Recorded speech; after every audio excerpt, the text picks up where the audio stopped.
Hello, this is MattiAce. Now, since the release of the Liberator update, which happened the day before this video was released, you may have seen a lot more Liberators flying around on your server. So I'll quickly show you the way I used to always fight Liberators, the times that I actually did it. I'm using hover stability, the default nose gun, and I have extended afterburners.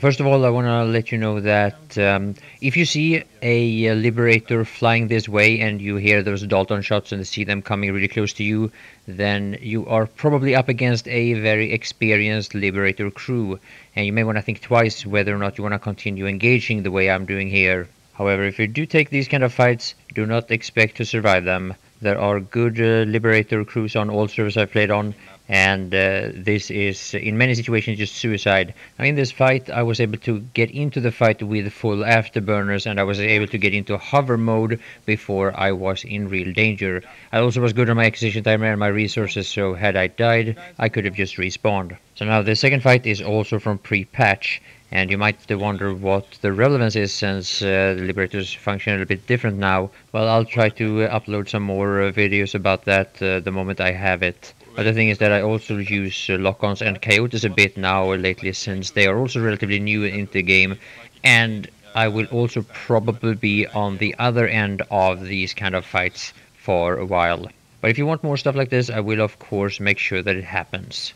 Now it's very important that you keep a certain amount of momentum while you're doing these dodging maneuvers. If you lose hover mode, you will rush the Liberator, at least if you fly the way I do. Now if they're close enough, or if they're flying directly towards you, you can put your aim directly on target like I did there, but normally you have to lead a bit. So now regardless of what ESF I use, I do this basically the same way. But the difference between the Sight and the Mosquito are almost non-existent in these type of fights, that is. But with the Reaver it changes up quite a bit. And that is because the momentum that you gain from doing these so-called reverse maneuvers is stronger with the Reaver, and you need to take advantage of that. So the next two fights are going to be with the Reaver, and they're also going to be from post-patch. Now here I'm going up against a different kind of Liberator. They have the Walker and the Shredder. So the difference here is that I am constantly going to take damage.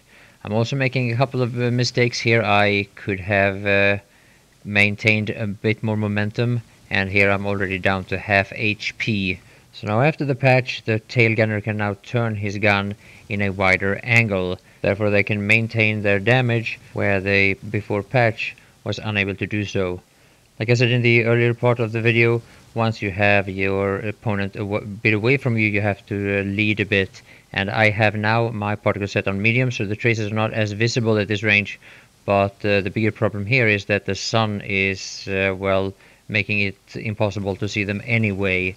That was a bit of a problem, and, well, it's just part of the game. Anyway, this is how the fight turned out in the end.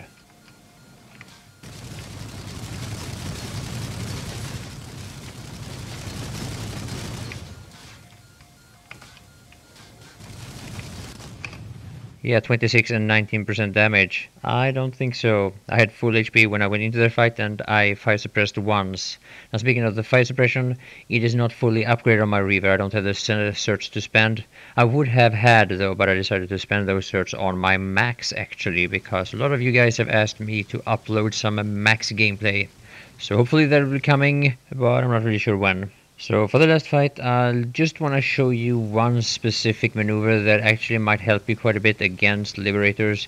This is not really the most interesting fight, being that it's very unfair, but there is this one maneuver that I want to show you that is of course most effective with the Reaver, being that you have the stronger afterburner and the stronger vertical thrust. So one of the things that you have to calculate for is that even the pilot can be very dangerous, at least with the tank buster. And if they come against you like this, I normally try to just go above them like this. That is, if I have enough afterburner to do so.